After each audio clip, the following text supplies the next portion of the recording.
भगतो लक्ष्मी जी कहाँ वास करती हैं? एक सेठ करोड़ी मल थे।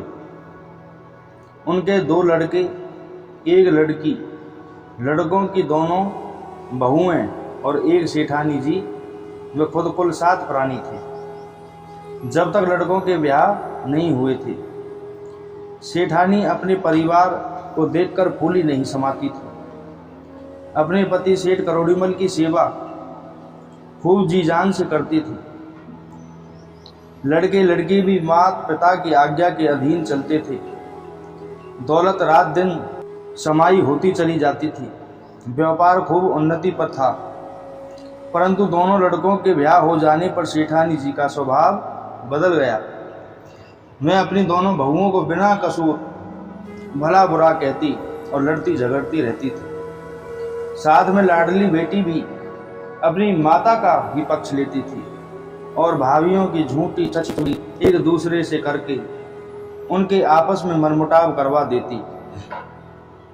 जो घर स्वर्ग के समान था, आपस की कलह के कारण नरक के समान बन गया। एक दिन अर्धरात्रि के बाद सेठ करोड़ीमल को स्वप्न में लक्ष्मी जी ने कहा, सेठ करोड़ीमल, मुझे तुम्हारे घर में रहते बहुत दिन हो गए।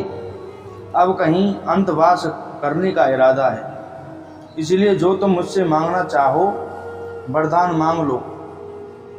सेठ करोड़ीमल बोले, माता जी, आज तो मैं कुछ नहीं मांगता, कल घर वालों से परामर्श करके जरूर मांग लूंगा। लक्ष्मी जी बोली, तथास्तु कहकर अंतर्धान हो गई। करोड़ीमल का स्वप्न टूट गया। उनकी आंखें खुल गईं। वह हरे राम हरे कृष्ण कहकर उठे।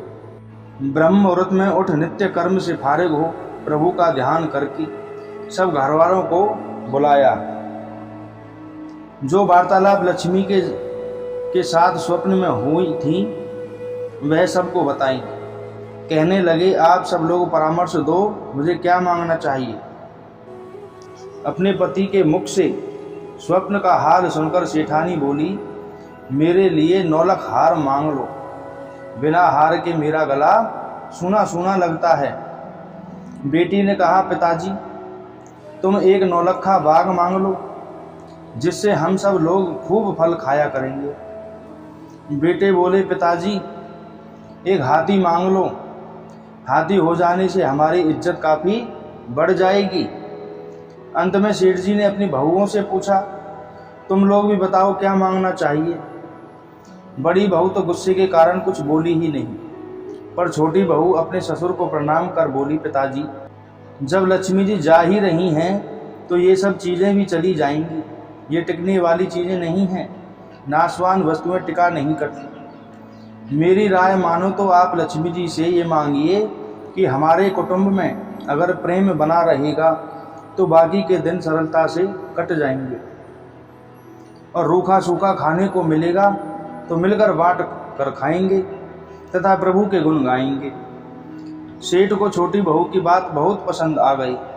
अगले दिन रात्रि के समय सेठ जी के स्वप्न में फिर लक्ष्मी माता ने दर्शन दिए।